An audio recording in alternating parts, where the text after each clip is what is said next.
welcome to Long Live the Queen, where we talk about the women who made history. And by we, I mean the royal we, because it's just me. Today, we're going to recap Braveheart, the fact and the fiction. One day we will be remembered. Listen to episode 1 for those details, but she gets a French army and she deposes him in favor of her son. It's a whole thing. Then we see the English attacking a small group of Scots. Running, chasing, but then, oops! More Scots, a lot more Scots. It's a trap! Then we see Robert the Bruce talking to his dad that was supposed to be in France, but we didn't believe him, right? Something's wrong with Rob Sr.'s skin. Leprosy. Fun fact, he almost for sure didn't have leprosy, but Rob B. Jr. may have. He had some unknown skin condition that might have been leprosy. Rob Jr. says it's a commoner named Wallace. Not common, but maybe common looking compared to the Bruces, who were kind of a big deal. It's easier to root for an orphaned peasant than it is to root for a young lordling with living parents. Wallace isn't even a knight. Maybe it's time, though. They're going to knight him. Rob Sr. says, "You are the 17th Robert the Bruce or whatever, 17th one of us." And in reality, Robert the Bruce was the 7th Earl of Annandale. But 17 sounds better. And they're trying to ram us with this is an old family. 7th Earl is still a really old family. They aren't new money. They're just, that's what they're trying to portray. The Bruce money isn't new money. Scots, English, swords, blood, continued, more fighting. Back to London with Prince Edward and Philip Piers. They have men carrying around a large mirror for them to just occasionally look at themselves in. I'm going to go out on a limb and say that didn't happen. The princess is talking with her lady again, and her lady got some info from a guy on the war council that she slept with. Isabel says he shouldn't be talking about that. She's clutching her pearls a little bit. The lady agrees and says no, but the English men don't know what a tongue is for. I like her. They talk about the romantic Wallace story, how he was fighting for his girl, Swoon. Back to the Scots, William, Hamish, and other friends are eating and talking about the English cavalry, how to beat them. Wallace says with spears twice as long as men. Ding, ding, ding, we have accuracy. Long spears were the main tactic for defeating the harsh English cavalry. Because those horses are fast. He didn't, however, have that huge sword that he has in the movie. You can't just be swinging a sword in close melee like that. There isn't enough room. You'd be like killing Hamish with your sword. Hamish maybe? Someone says, some men are longer than others. You should meet the lady with the tongue jokes. That is the spin-off I'd watch. More reinforcements arrive, including Stephen the Irish. He just wants to kill the English, and Wallace did seemingly have an Irish friend named Stephen, so this could be true. Stephen may be a little mad, but no one seems to mind too much.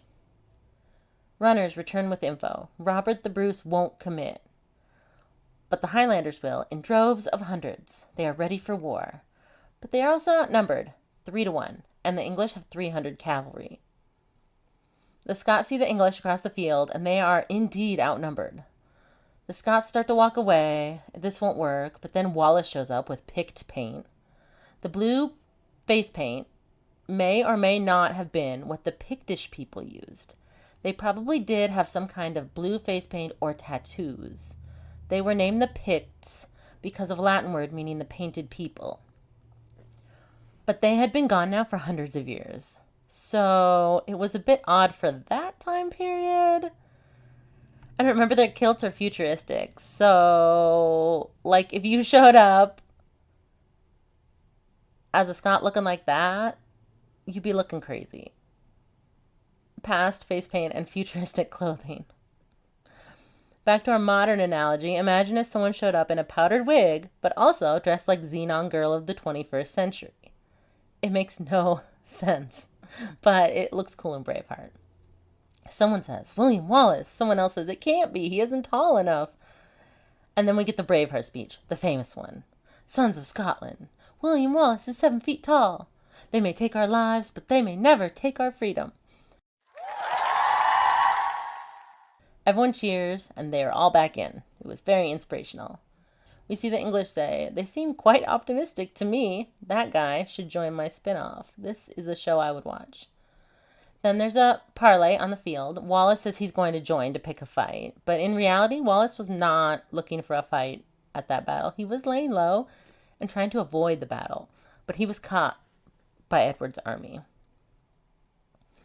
The king's terms: go away with your army, and you get your lands and titles back. Classic King Ed I. Wallace's terms: go away and beg forgiveness to literally everyone you see, or die.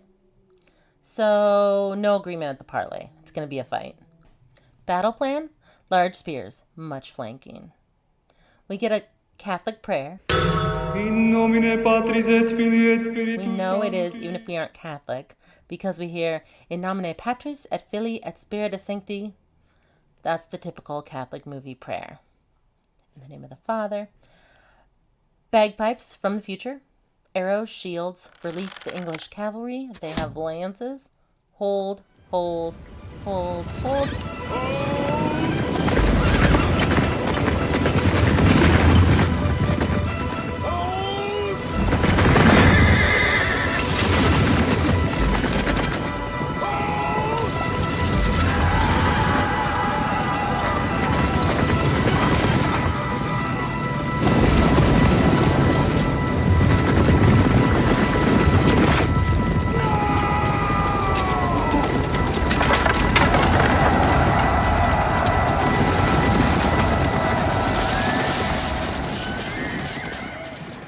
Pick up the big pointy sticks and the poor horses.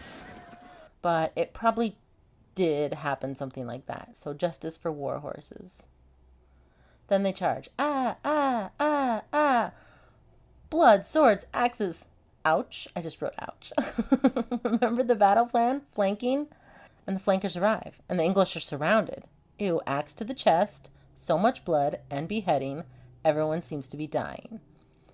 The English just shoot arrows into the melee because who's worried about friendly fire? Not them. And that also did likely happen. The English archers were a struggle for the people fighting them. The Scottish won, but in Braveheart, it looks like they won-ish. There are like 30 guys left, but a win is a win, I guess. And they're all, Wallace, Wallace, Wallace, Wallace. But also, there was no bridge. This was the Battle of Stirling Bridge, and it happened in a field in Braveheart. Not only did this battle happen at a bridge, the bridge was an integral part of the battle. The Scots, with their big sticks, stayed hidden until the army was already on the bridge, and then the Scots came out with their big sticks, and the army was effectively pushed into the Scots' big sticks by the army behind them who didn't know it was a trap. But in Braveheart, I guess it's the Battle of Stirling Field and not the Battle of Stirling Bridge. So Robert the Bruce Jr. knights Wallace and declares him Guardian of Scotland. He was Guardian of Scotland for a while, William Wallace was. And someone's all, darn the Balliol clan! Wait, what? Time warp, Balliol should be in their past. There is still a Balliol clan, I suppose. But here's the timeline. The king died without sons, then his granddaughter died, then the Balliols and the Bruces were both claiming the throne, and to stop the Civil War, the Guardians of Scotland asked King Edward, Hammer of the Scots, to decide. He picked Balliol and then proceeded to undermine him at every turn. Balliol had to abdicate, and England was like, well, now I guess we're in charge. And then William Wallace is like, nope, not going to happen. So what part of the timeline we're in, I'm not 100% sure. But it's really just trying to push that the Balliols and the Bruces were rivals, and they definitely were. So back to darn the Balliol clan. Gentlemen, language, please. Wallace is all, live together, die alone. Robert the Bruce is all, pick me, pick me. Then we're at York, and the prince is called, quote, my sodomite cousin the prince. Rude. But no time for that because the Scots are here and they are invading England. This is the walled city of York. It's a hard city to attack. It's fortified. But the Scotch have a battering ram made from a tree. It's really just a chopped down tree, branches and all. York dumps hot tar over their walls, and then follows that with flaming arrows, so ow. And now the battering ram tree is on fire, and that's cool if you don't get burned. We flip back to London. The king is back. The prince is worried. Philip Pierres is all grins and just tells the prince, just stand up to him. He'll back down, I promise. This version of Prince Edward is giving spoiled brat vibes. The king came in and announced that the Scots have annihilated the Northern Army. It didn't go well for the English at York. The prince is like, no worries, I have more soldiers on order. Just order those guys up from Amazon. It's not like they are real people or anything. Oh, and by the way, Wallace sacked the walled city of York. And that jerk cousin, his head is in a basket in front of them. And that's when it hits the prince. If he can sack York, oh shit. The king is over Philip Pierres and straight up throws him out a window. And they are pretty high up, so he is no longer living. This did not happen. Pierres and Edward were close long after his father's death. He was eventually captured and killed after a show trial by a rival faction, but that's way later. The prince is crying on the floor. Valid. Philip Pierres just got thrown out a window. The king then monologues about how lame and not scary at all his son is. Who's he going to send to parley with William Wallace? We see Wallace in the forest. He sees his late wife. That's how we know he's dreaming. But he has to wake up because King Edward's men are approaching. Who did they send to talk to Wallace? He sent Isabella. Okay, let's talk about that. Would Isabella have been a great choice to send? Absolutely. In real life, she staged a full coup against her husband and deposed him. But this time he didn't. Isabella wasn't even in England until after the king and Wallace had died. On top of that, she was female. The only time she was ever sent to parley with someone was her own father and brothers, the kings of France. They say the savage is lying in Latin. But oops, Wallace knows Latin and French. Not so savage now, is he? Isabella says the king wants peace. And how far can your Scottish army go without supplies? Plus, he will pay you off to be quiet. We got a lot of gold. Be a sellout. He's all, who am I, Judas? Judas, classic sellout. He continues, not gonna fall for that again. When I was a kid, that king was a dick. She says she heard about the romantic story that started this bloodbath. And he's all, you heard about my secret wife? And he tells the story and she swoons. He says he sees that same strength in Isabella. Facts, Isabella was hardcore. Wallace says that one day she will be queen and she will have to open her eyes. Don't worry, she does. But only after they take her children away. Isabella takes off for London, peeking at Wallace as she goes. Back in London, Isabella says, Wallace is waiting for him at York. The king is all, yeah, I'll go. We have reinforcements coming. The prince is all, that'll take weeks. And the king's like, well, it would, but I ordered them weeks ago before your dumb wife even left. It was all a distraction. They ask Isabella if she brought back the sellout gold, since Wallace didn't take it. And she says no, she gave it to needy children. That's not so accurate. Isabella mostly cared about giving gold to herself. She was a badass, but she liked to enrich herself. She was a bougie badass. The king is coughing. He's sick. Back in York, the hot tar is being prepped, just in case. Riders are approaching. The princess's lady is with them, the one with the tongue joke, and she hangs a letter to Wallace and smiles at Hamish. I really hope those two made-up kids get a relationship going. Wallace says the letter is a warning from the princess. The king is coming with troops, and he has the Irish. And Stephen the Irish says, no worries, we're good with the Irish. Don't worry about the Irish. Wallace isn't so sure and decides to go to Robert the Bruce Jr. for support. Wallace says, look, we took Stirling and you didn't help. We took York and you didn't help. Rob the Bee is all, you look mad. And Wallace is like, yeah, I'm mad. They seem to come to an agreement. Rob the Bee will help his fellow Scots. But then we see Rob the Bee Jr. fighting with Rob the Bee Sr., so we don't really know what side he's going to end up on. We're now at the site of the Battle of Falkirk. The Scots are dumping tar on the field, right on the ground. Later, the Scots and English are facing up across the field. The Irish are sent out to fight first because they were the red shirts of the English army. But just when we think they're about to fight, the Irish defect to the Scots. And Stephen the Irish is all, see, I told you so. No one likes to know it all, Steve. No worries, though, because they send in the cavalry next. The Scots shoot fire arrows, though, and light up the cavalry and all of that ground tar for horses. Justice for war horses, please. So the cavalry is on fire now. We're down to a melee. Swords versus swords, some axes, blood, more blood. Murray left with the cavalry. Bribery was suspected. That part didn't happen. That was made up for the movie, but you're like, oh no, what are they going to do? They just got abandoned. King Edward said, more archers. Someone asked, won't that hit our men too? And Edward's totally cool with that. So much blood. They send in English reinforcements. As an afterthought, Edward kind of shouts after them, bring Wallace alive if possible. Maybe should have mentioned that sooner. Like, they're already gone. They probably don't even hear you. Wallace gets hit by an arrow, but he gets a hold of a horse and charges at the English. One of the men in armor knocks him off the horse. He's hurt, but fake hurt. He punches it back, and OMG, it's Rob the Bee Jr. He's fighting with the English. But don't be too mad, because this did not happen. Robert the Bruce wasn't fighting with the Scottish at that battle, but he wasn't fighting with the English either. Bruce tells Wallace to get up, and Wallace gets carried off by his own men. Made-up Hamish's made-up dad dies. Bruce feels bad. He's all torn up. Then we see Moray having nightmares. He wakes up, and Wallace is really actually there and kills him.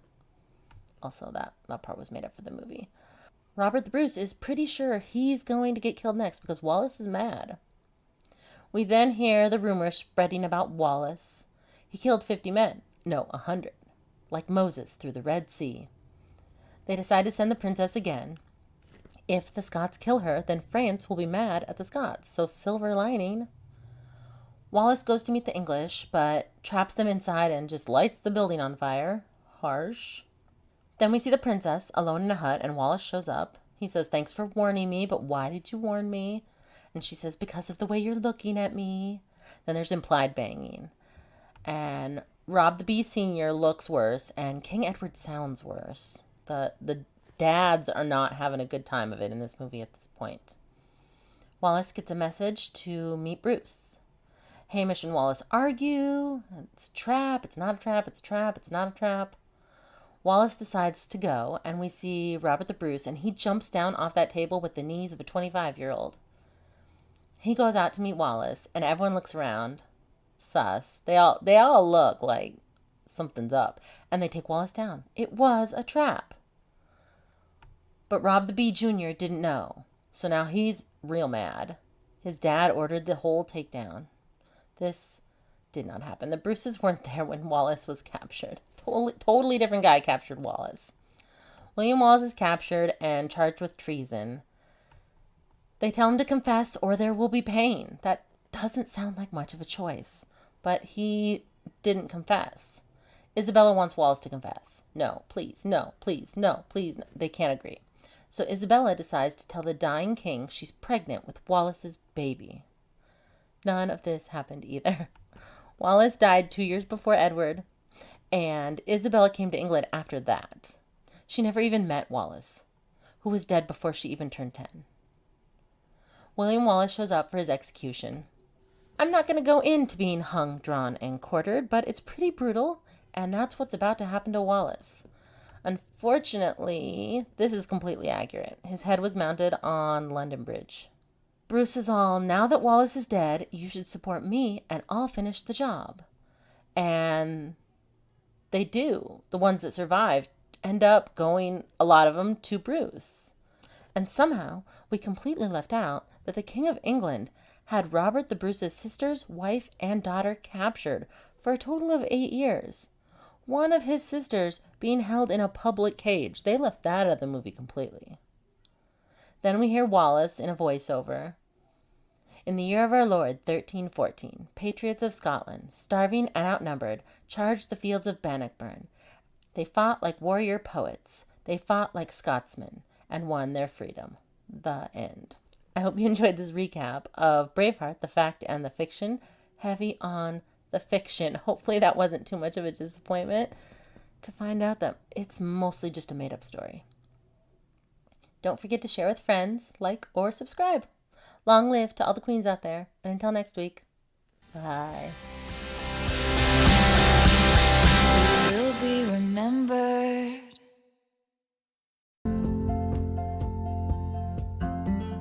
Thanks for listening.